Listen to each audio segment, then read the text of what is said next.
Singapore. Cute na.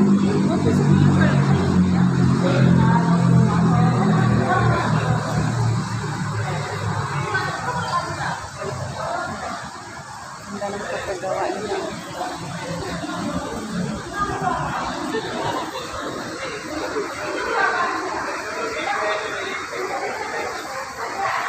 Ang cute.